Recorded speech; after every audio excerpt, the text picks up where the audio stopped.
뉴스바우 등호 현주 기자, 시사포커스, 세상소리 뉴스 등호 보이스 오브 월드, 최강욱 의원이 이동재 전 채널A 기자가 제기한 민사소송 1심에서 300만 원 배상 판결로 23일 패소했다는 조선비즈 소식 등을 종합해본다.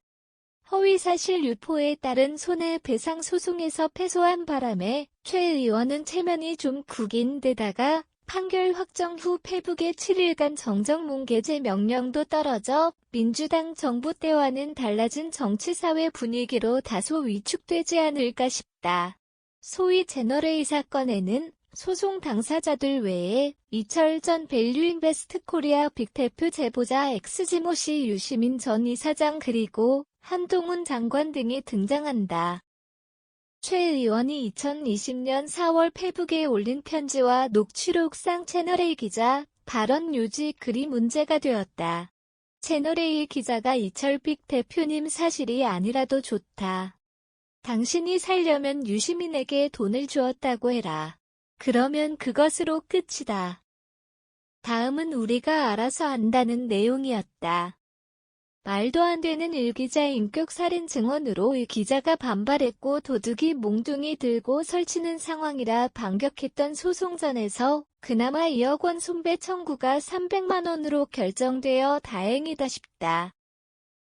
당초 지난해 5월 26일 변론 기일에 선고를 내리려 했다는 법원 얘기다. 최 의원 측이 무슨 연유인지 이전 기자 주장에 아무런 답변서를 내지 않았다고 해서다. 다급했든지 최 의원이 답변서를 낸 후 지난달 조정회부 결정도 났지만 그것도 결렬됐다고 전해졌다. 선고 후 최 의원이 허위 사실을 유포해 명예훼손이 명백히 밝혀졌다는 이 전 기자 측은 당시 총선을 앞둔 상황에서 어떤 목적을 갖고 허위 사실을 유포했다는 의혹을 여전히 제기했다. 다만 300만 원 손배 판결엔 합당한 수준의 법적 책임이 부담됐다고 보기 부족해 항소 여부를 검토한다는 소식이다. 일부 승소였다는 이유에는 지난 4일 재판부가 허위 사실은 인정되나 비방 목적은 없었다며 무죄 선고했었다.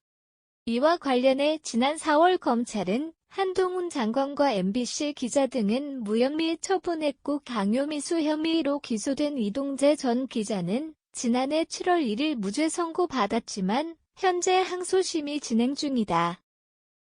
서울고검이 지난 6월 자유민주국민연합이 항고한 MBC 기자 등에 대해선 재기수사 명령을 내렸다. 민원련이 항고한 한 장관 사건 경우 고검 기각 결정에 불복해 대검에 재항고한 상태라고 한다. 그리고 사건 핵심 증거인 한 장관 아이폰은 끝내 풀지 못한 비밀번호 문제로 그에게 돌려준 얘기가 전해진다. 현주 기자 사코파워 @아웃룩, 캄루즈바우.com